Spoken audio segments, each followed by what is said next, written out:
I stopped watching porn for two reasons, basically. The first one was that porn brought so much anger and violence into my private fantasies. And these were anger and violence that were not there originally to begin with. And I did not want that for me anymore. This was not me, and I decided to just put an end to it. Easier said than done. I'll get to it later, but the second reason was that I came to realizing, I think, that only by watching porn, I take part in creating a demand for filmed prostitution, because that's what porn really is, filmed prostitution. Porna stands for prostitute, graphia stands for documentation, and prostitution was nobody's childhood dream, okay? That it is always a result of trouble and distress. Now, I became aware of that gradually when I was volunteering with men and women in prostitution, some of them victims of human traffic, serving aid in brothels, under the bridge, in street corners. But you don't really need to do all that in order to understand how this mechanism of porn and prostitution works. Because porn as a genre, it's not about erotica or healthy sexual communication. It is all about male domination of women, subordinance of women, not only as a sexual practice, as a way of being, as a genderial hierarchy in this world. Like, if we would ask porn, if we were to ask porn, how does it define something as sexual? What qualifies, what defines something as sexual? Porn would laugh in our face. What defines sexual? Whatever men find arousing. Men find it arousing to choke a woman, to have brutal sex without one touch, hug, kiss, tender caress. Well, then it is sexual. It arouses men to see a woman or a child cry. It is sexual. It arouses men to rape a woman. Well, then it is sexual. In every mainstream porn gallery on the web, we can find the rape category, side by side with the humiliation category, abuse category, crying category, and so on. And this is all as if regular porn is not already filled with these motives. Even in its mildest version, the mildest version of porn, what porn is showing us, like, I don't know, 80, maybe 90% of the time, is actually sex with no hands involved. And this is not how we authentically desire. Sorry, I'll repeat that. I see your look. Sex with no hands involved. Okay. If you're not going to give up watching porn, so next time you do watch, just notice that porn cameras have no interest in capturing any normal sensual activities, such as petting, caressing, making out, touching, hugging, kissing. No. What porn cameras are into is the penetration.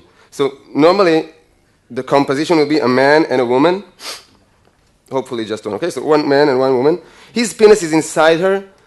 Don't be picky. It doesn't matter where inside. Somewhere inside her there is a penis. His penis is somewhere inside her, okay? And in order to not block the camera for doing this extreme close-up on the penetration, he's standing with his hands behind his back most of the time. And the woman is in this uncomfortable position, and she needs to handle the penis inside her without damaging the hair or makeup work done on her, because that's money invested and time invested in her, without disturbing his aggressive movement, and mainly without blocking the camera. So the result is that we got two people having sex, different shapes and acrobatics or something, but they're having sex when the only body parts that actually touch each other are the penis and the part being penetrated. No hands involved. Now, I talk, I don't know, 250, 300 times a year. Soldiers, students, pupils. No one has ever come up to me and say, Ran, you know, that part with sex with no hand thing, that was my authentic desire. Like, when I was 11 or 12, I never wanted to kiss anybody or touch them. I was not curious about that. It was all penetrations to begin with. No one has ever said that. Before porn. After porn.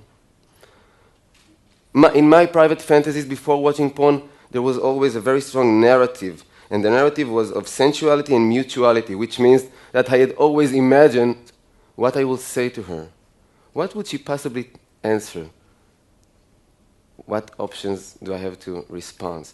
In real life, it never works like I planned, but it was super important in my mind in terms of arousal, the build-up, the location, the setting, where will it be? What are the circumstances of me and her being all alone all of a sudden?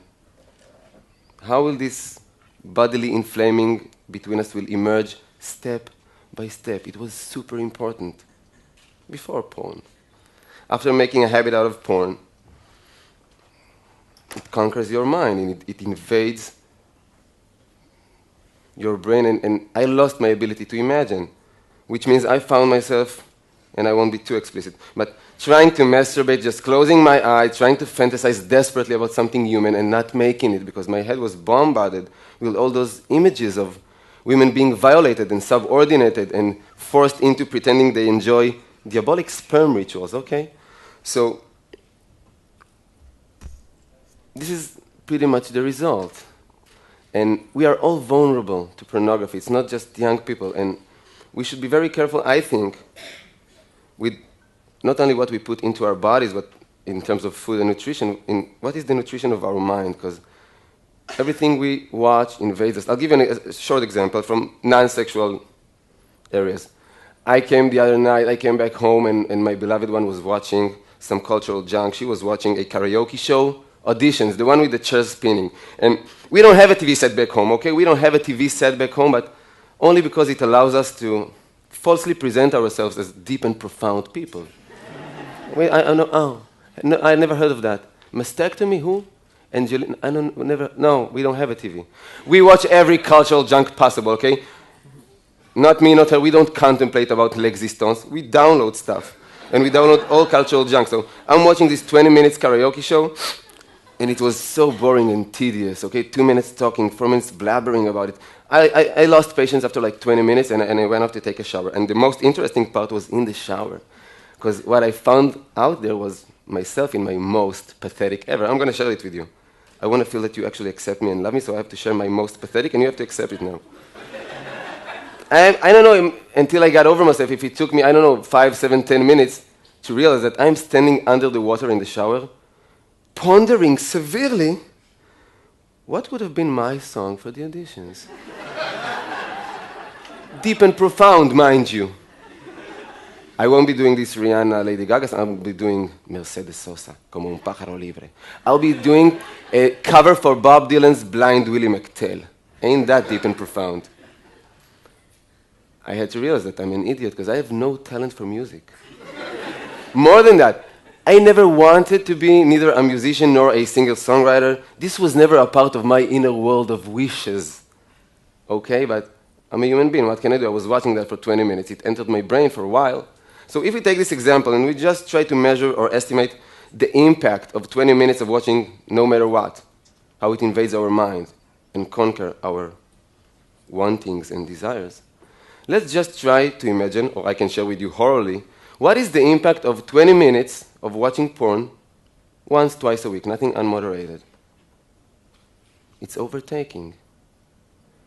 And porn is in our households whether we want it or not, and I believe that it does not agree with our well-being.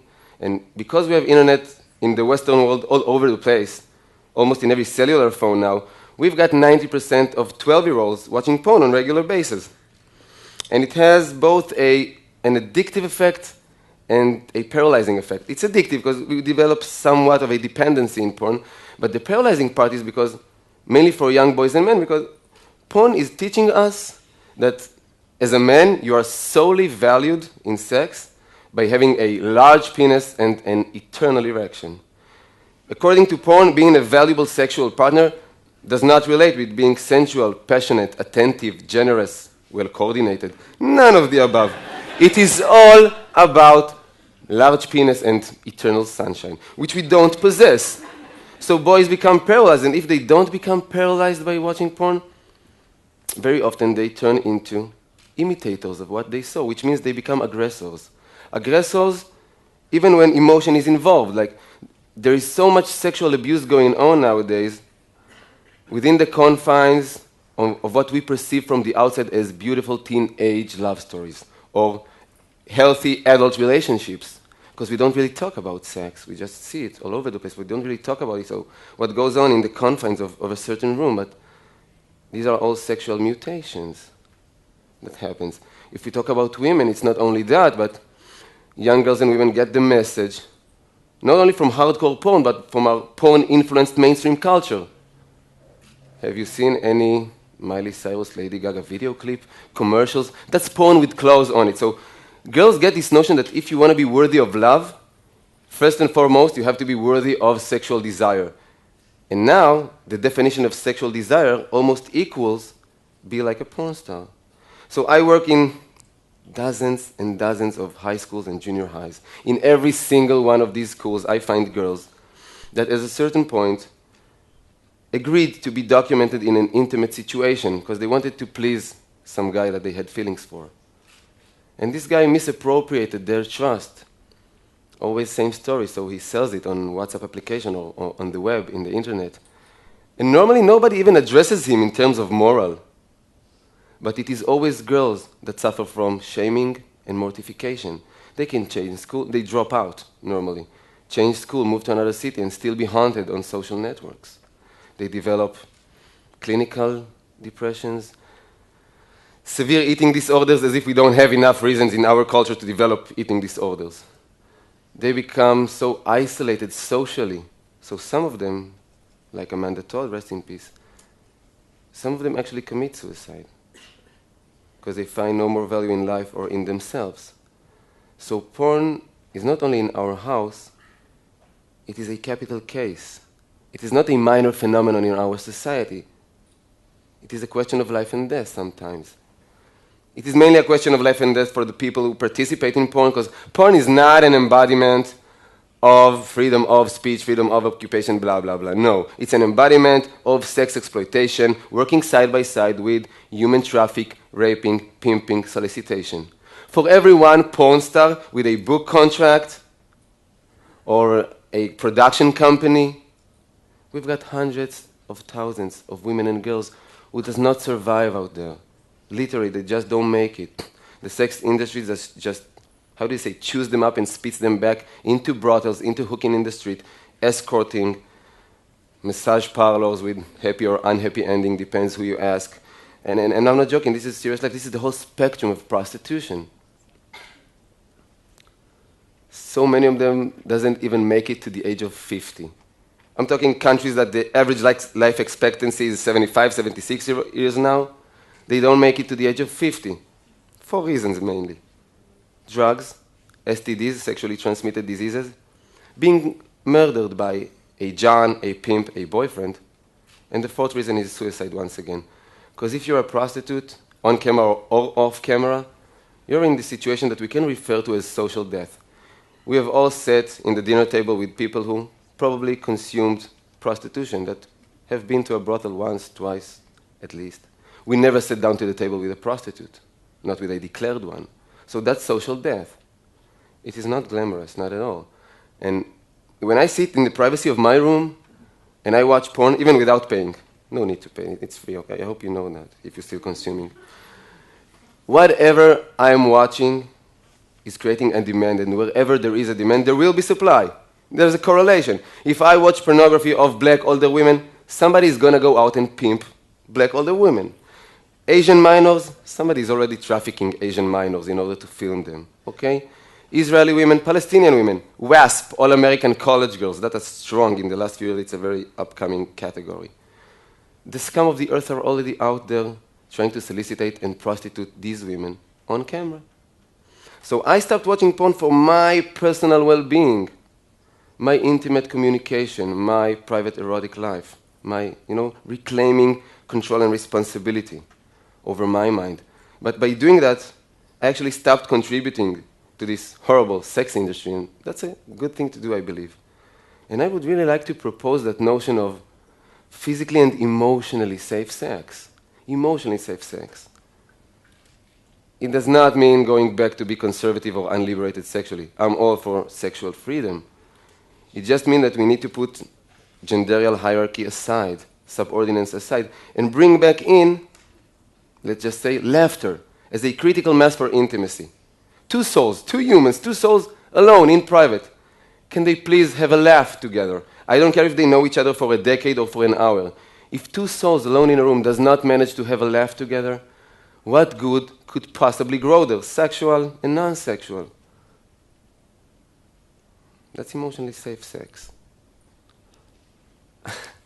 I've got so many things I really want to share with you, but I feel like my time is almost up. So I just really want to ask for us to speak about these issues more, because I strongly feel that our history of silence never did us any good, because silence only perpetuates more silence, while talking normally gives birth to more talking, more sharing, more identification, more awareness, more change.